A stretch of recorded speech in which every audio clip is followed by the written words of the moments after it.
Walhasil daripada ilmu tasawuf ini adalah memberikan ilmu pengetahuan kepada kita bagaimana kita meniti jalan-jalan menuju jalan ma'rifat kepada Allah Subhanahu wa taala melalui jalan yang sudah ditunjukkan oleh baginda Habibuna Rasulullah, jalan yang ditunjukkan oleh para sahabat, an-najmah, jalan yang ditunjukkan oleh salafus salihin daripada aulia was salihin, daripada ulama-ulama sufi. Walhasil inti daripada tasawuf adalah adab. Adab ma'allah, adab ma'a Rasulillah, adab ma'al makhluk. Inti daripada tasawuf itu adalah adab. Adab berarti bermakna akhlak. Adab berarti moral, karakter, sifat-sifat mulia, sifat-sifat luhur, sifat-sifat terpuji. Allah Subhanahu wa taala mensifati Rasulullah sallallahu alaihi wasallam, wa innaka la'ala khuluqin azim. Sungguhnya Muhammad, engkau adalah memiliki budi pekerti akhlak yang mulia. Jadi orang-orang saleh, orang-orang sufi itu, mengapa mereka mengedepankan akhlak? Sebab dalam ta'abbud, dalam ibadah, mereka bukan sekadar menyembah, bukan sekadar taat, tetapi bagaimana menjalin hubungan baik dengan Allah, menjalin hubungan baik dengan Rasulullah, menjalin hubungan baik dengan makhluk. Ini makna daripada adab itu sendiri. Apa perbedaan antara fuqaha, orang yang ahli fikih, ahli fiqh, dengan sufi, ahli tasawuf? Perbedaannya terletak pada adab. Bukan berarti orang fiqh atau faqih ini tidak beradab, tetapi orang faqih ini adalah menjalankan perintah saja. Sedangkan orang sufi, selain menjalankan perintah, mereka menjaga adab. Baik adab zahir maupun adab batin. Inilah yang membedakan antara faqih, fiqh dengan sufi. Amalan-amalan orang sufi itu sama seperti orang ahli fikih, tetapi mereka lebih mengedepankan adab dalam ubudiyah, dalam ibadah-ibadah yang mereka lakukan. Kita akan membahas pada 3 bahagian. Yang pertama adalah memahami tentang hati dan roh. Yang kedua, memahami tentang zikir. Yang ketiga, memahami tentang adab zahir dan adab batin dalam ibadah. Sebenarnya 3 ini sesuatu yang sangat jauh. Ini adalah pembahasan yang luas sebenarnya. Tapi saya ingin menyatukan 3 pembahasan ini. Yang pertama adalah kita memahami diri kita, bahwa diri kita terdiri daripada jasad dan terdiri daripada ruh. Jasad membutuhkan makanan. Makanan jasad adalah makanan fisikal, makanan fisik. Bagaimana yang kita makan hari ini, membutuhkan minuman. Nah, sedangkan roh kita membutuhkan makanan rohiyah, yaitu makanan daripada zikir, daripada bacaan Quran, daripada salawat. Dia membutuhkan sakinah, mutmainnah, ketenangan, sentuhan rabbaniyah. Lalu di dalam batin kita ini ada yang disebut dengan qalb, hati. Di luar hati itu dilapisi, ya, hati itu dilapisi dengan jantung. Bagian luarnya lah jantung, di dalamnya ada qalb, hati. Di dalam qalb tadi itu ada namanya lub. Di dalam lub ada namanya sir. Bahkan ada lagi ulama mengatakan di dalam qalb ada fuad. Di dalam fuad ada lub. Di dalam lub ada sir. Di dalam sir ada roh. Hati ini masih berbolak-balik. Masih lupa, ingat, lupa, ingat, lupa, ingat. Maka cara untuk menjadikan hati yang keras menjadi lemah, maka harus terus dipukul. Harus terus dilatih hati ini agar selalu ingat kepada Allah. Ini keringkasan ya malam ini karena sudah pertemuan ke-9. Maka saya harus meringkaskan dari banyak pembahasan tasawuf ini agar pembahasannya ringkas, tepat, cepat, dan mudah atau boleh diamalkan. Nah, karena ini masih pemula, masih awal, mudah-mudahan nanti kita boleh lagi lanjutkan ke dalam pembahasan yang lebih tinggi lagi. Baik, ini sudah mulai masuk ke pembahasan inti dalam ilmu tasawuf. Yang harus kita pahami adalah hati.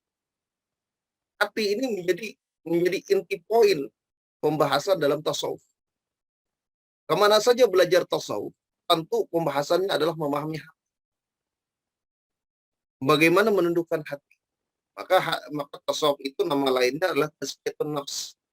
Tazkiyatun nafs, membersih diri. Maka tentu rujukannya adalah hati. Persoalan bagi orang yang mulai memasuki dunia tasawuf atau dunia sufi, yang paling berat itu adalah masalah hati. Sebab kalau hati belum lagi tertarik untuk ingat berzikir kepada Allah, itu berat. Itu yang paling berat. Paling berat persoalan masuk dalam dunia tasawuf adalah belum ada ketertarikan untuk tahu tentang ilmu tasawuf. Itu yang paling berat. Selanjutnya adalah godaan nafsu. Nafsu ini paling susah, paling sulit untuk ditundukkan. Dan dia sangat berperan dalam menjadikan ketundukan hati ini. Kalau hati tunduk, maka roh akan tunduk. Maka hati ini pintu gerbangnya. Bagaimana hal pertama bagi orang yang ingin masuk dalam dunia tasawuf itu adalah bagaimana menundukkan hati. Agar hati ini tunduk, hati yang keras menjadi terbuka, maka memang harus terus dipukul. Bagaimana menghancurkan kerak-kerak di dalam hati ini? Cara membersihkannya adalah dengan riyadhah. Riyadhah dengan cara memukul dengan zikir. Maka dia latihannya adalah dengan zikir. Dan zikir memukul hati itu sebagaimana sudah ditelkinkan daripada guru-guru kita. Salah satunya adalah dengan amalan zikir jahar. Zikir jahar. Zikir jahar dengan cara sebagaimana sudah pernah diijazahkan, dan malam ini insya Allah juga akan kembali diijazahkan, dengan cara berzikir mengucap la ilaha illallah. Nah, tapi dengan menundukkan kepala, mengangkat la ilah sebelah ha illa, turun lagi illallah, begitu Allah diarahkan ke hati. Jadi zikirnya seperti ini. La ilaha illallah, la ilaha illallah, la ilaha illallah, la ilaha illallah, la ilaha illallah. Maka hakikat dalam hati ketika Allah ini adalah membenturkan kalimat Allah untuk menghancurkan kerak-kerak hati. Kerak-kerak yang ada dalam hati ini secara batin. Maka begitulah amal wirid orang yang ingin memulai membersihkan hatinya adalah dengan sering membersihkan. Nah, maka di dalam setiap thariqah itu macam-macam amalan bilangan-bilangan seperti Samania itu 166. Kemudian ada Aida Rusia, ada Khalwatiyah, ada An-Naqsabandiyah, ada Qadariyah, An-Naqsabandiyah, Al-Qadariyah, ada Khalidiyah, banyak. Nah, semuanya itu adalah menekankan dulu kepada zikir jahar sampai benar-benar hati ini tunduk.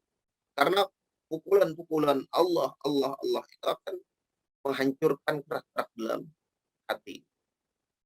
Itu yang pertama. Maka di dalam zikir itu maka akan menimbulkan aura panas. Aura panas. Nah, maka salah satunya caranya ketika kita berzikir yang banyak, janganlah langsung minum kalau haus. Berilah waktu 5 menit, 10 menit. Karena dia punya efek juga menghancurkan hal-hal yang berkenaan dengan penyakit-penyakit batin. Nah, ini kesimpulan ringkasan yang boleh diambilkan malam ini ya, adalah bagaimana cara membuat hati yang keras ini terpukul dengan memukul. Bagaimana kalau tetap berzikir tapi hati tetap keras? Caranya ada terus pukul. Batu pecah bukan pada pukulan yang ke 99 kali, bukan pecah kepada yang 100-900 kali, tetapi pecahnya adalah pada pukulan yang ke 1000 kali. Maknanya adalah terus saja, terus. Maka amalan zikir la ilaha illallah ini adalah cara untuk menghancurkan, membenturkan hati yang keras. La ilaha illallah, la ilaha illallah, la ilaha. Semakin dia keras tak mau berzikir, semakin hantam. Semakin dia tak mau berzikir, semakin hantam. Hantam, pukul terus. Begitulah. Nah, sampai nanti ini latihan zikir terus. Zikirnya adalah zikir jahar. Oke. Ini kesimpulan. Malam ini memang harus cepat karena banyak yang kita akan kaji. Yang kedua adalah kita masuk pada loop atau masuk pada fuad. Zikir qalb apa? Zikir qalb adalah dengan memasukkan kalimat tauhid la ilaha illallah di lisan ini ke hati, dipukul. Tak dipukul tuh. Nah, nanti apa yang ada di lisan ini, kalau sudah sering dipukul, maka dia akan muncul di dalam hati ini, membekas. Dari lisan la ilaha illallah, la ilaha illallah, la ilaha illallah, nanti dia akan masuk dalam hati. Nah, bukti kalau hati itu retak, sudah pecah, dia akan menyahut sendiri. Dia akan berzikir sendiri, akan mudah berzikir dalam hati. Dia akan menyahut la ilaha illallah, la ilaha illallah, la ilaha illallah, la ilaha illallah, la ilaha illallah, la ilaha illallah. Nah, jadi kalau dia sudah terbuka, sudah mulai hancur dengan zikir lisan jahar tadi, maka selanjutnya adalah untuk memutus mata rantai di dalam hati atau menyusup ke dalam yang lebih dalam untuk menembus akal menuju fuad adalah dengan terus meletakkan zikir ini dalam hati. Meletakkan zikir ini dalam hati. Terus kalau dia sudah aktif, la ilaha illallah, la ilaha illallah, la ilaha illallah, la ilaha illallah, maka terus di dalam hati. Nah, ini saya ada metode, nanti saya berikan metodenya. Caranya adalah melatih sebelum tidur. Sebelum tidur adalah mendengarkan suara zikir dan mengikuti. Mungkin bisa diputarkan sedikit, Kang, nanti di-sharekan ke semua yang mengikuti malam.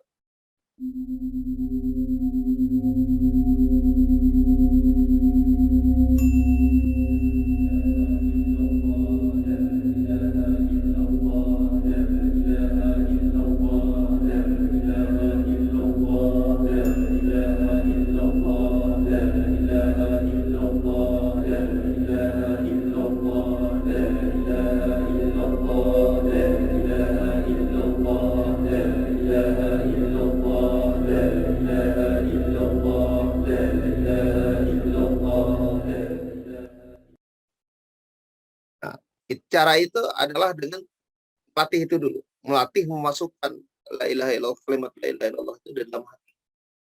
Nah, sampai nanti dia mendengar, dan dia mengikuti sendiri. Dia mengikuti sendiri, dia berputar. Itu seperti mata bor. Nah, untuk menembus dinding yang keras itu sehingga masuk pada masuk pada fuad. Fuad. Nah, nanti kalau sampai masuk fuad, nah zikirnya lain lagi. Zikirnya adalah zikir Allah. Allah, Allah, Allah, Allah, Allah, Allah.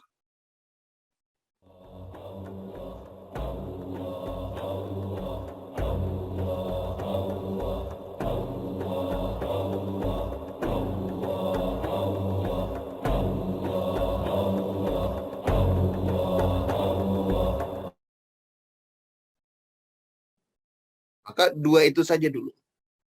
Dua itu saja. Allah ilaha illallah. Allah. La ilaha illallah. Allah. Kalau untuk membersihkan, macam kita ada pembersihnya ya, pembersih cleanernya. Cleanernya adalah dengan menyelingi tasbih. Subhanallah walhamdulillah wa la ilaha illallah wallahu akbar. Subhanallah walhamdulillah wa la ilaha illallah wallahu akbar. Subhanallah walhamdulillah wa la ilaha illallah wallahu akbar. Nah, dia kan kalau kita selalu kita apa ibarat makabar itu selalu diputar kan biasanya kita melobangi sesuatu itu ada nodanya, ada kotorannya. Nah, maka pembersihnya adalah cleanernya itu subhanallah walhamdulillah wala ilaha illallah wallahu akbar. Tapi dalam hati. Nah, maka ini amalkan dulu sampai dia aktif. Nah, maka kalau dia sudah aktif, dia akan tandanya dia aktif, dia bisa keluar sendiri. Saat kita diam, kita mau tidur, insya Allah setelah ini kita manfaatnya lebih banyak kenal, lebih ingat, sering lebih banyak ingat daripada sebelum-sebelumnya. Itu berkenaan dengan amalan cara memasukkan zikir ke dalam qalb, dalam fuad. Nah, sedangkan bagaimana masuk pada lub, masuk pada sir, masuk pada ini insya Allah pada tingkatan-tingkatan tasawuf selanjutnya. Ini dulu lebih pada amali tatbiqi dulu. Harus ada amal mujahadahnya. Nanti kalau sudah aktif, nah nanti kita masuk lagi pada pembahasan yang lebih dalam. Itu dulu. Baik, itu di dalam amalan zikirnya, amaliyah zikirnya dalam meletakkan pada qalb dan fuad. Nanti dia ada tarikan. Nah, tarikannya itu membuat kita itu kalau lupa dia ingatkan.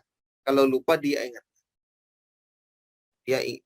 Dia akan sendiri mengingat sendiri. Dia akan ingatkan sendiri. Nah, itu tanda kalau sudah mulai aktif, dia akan diingatkan. Kalau kita lupa diingatkan. Kalau kita lupa diingatkan. Baik. Ini masalah tentang zikir zahir dan zikir batin dan amaliyah. Berarti yang belum lagi mengambil daripada zikir penghancur kerat hati, ini insya Allah akan diijazahkan. Jadi caranya adalah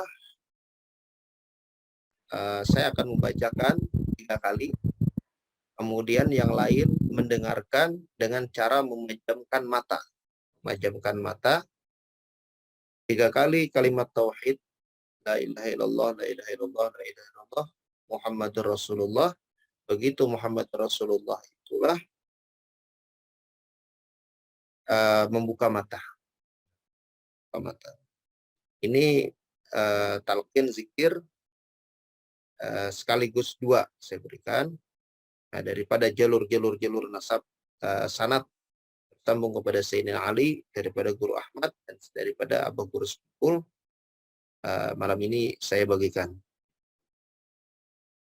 Jadi caranya adalah pejamkan mata, dengarkan. Nah, nanti begitu Muhammad Rasulullah dibuka. Nah, jadi saya bacakan la ilaha illallah, saya diam, lalu ikuti. Nah, jadi tak perlu di soundnya, nggak apa-apa, di rumah saja. La ilaha illallah, nanti saya sambung la ilaha illallah. Nah, begitu sudah Muhammad Rasulullah, buka mata. Paham ya? Bismillahirrahmanirrahim. Afdalu ma qultu wan nabiyuna min qabli la ilaha illallah.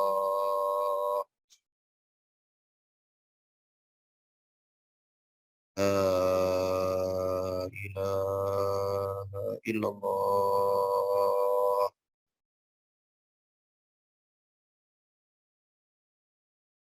La ilaha illallah. Sayyiduna Muhammad Rasul. Jastukum sebagaimana saya terima daripada talqin yang saya dengar daripada Abu bin Abdul Ghani sampai kepada Rasulullah dan kepada Guru Ahmad yang sampai juga kepada Sayyidina Ali karamallahu wajhah sampai kepada Rasul.